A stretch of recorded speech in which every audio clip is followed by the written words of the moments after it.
If something is important enough, even if the odds are against you, you should still do it.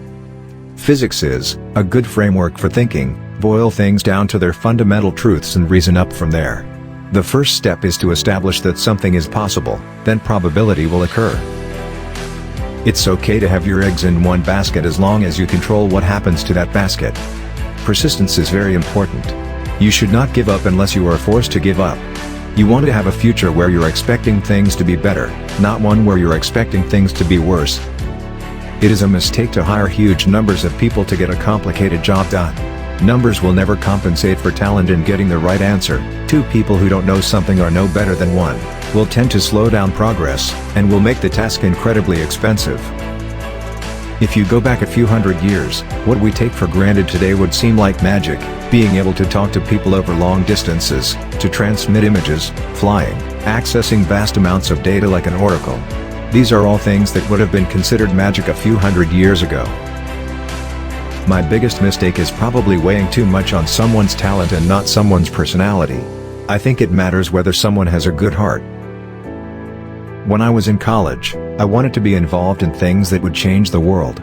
Now I am. I think it's very important to have a feedback loop, where you're constantly thinking about what you've done and how you could be doing it better. I think that's the single best piece of advice. Constantly think about how you could be doing things better and questioning yourself. I wouldn't say I have a lack of fear. In fact, I'd like my fear emotion to be less because it's very distracting and fries my nervous system. Don't spend time with people who can even incite a grudge. Try to spend time with the people you love and who love you. Inspiration is a risk.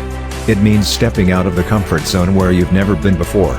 I try as an exercise to figure out at least one thing a day to do that is outside my comfort zone. But I think every day it's worth trying to be a little better, 1%, an amount so small it can't be measured, in physical health, emotional health, creativity, and gratitude. On his favorite book when he was a teen, The Hitchhiker's Guide to the Galaxy, it taught me that the tough thing is figuring out what questions to ask, but that once you do that, the rest is really easy. I just want to retire before I go senile, because if I don't retire before I go senile, then I'll do more damage than good at that point. If something has to be designed and invented, and you have to figure out how to ensure that the value of the thing you create is greater than the cost of the inputs, then that is probably my core skill. I say something, and then it usually happens. Maybe not on schedule, but it usually happens. I think the best way to attract venture capital is to try and come up with a demonstration of whatever product or service it is, and ideally take that as far as you can. Just see if you can sell that to real customers and start generating some momentum. The further along you can get with that, the more likely you are to get funding.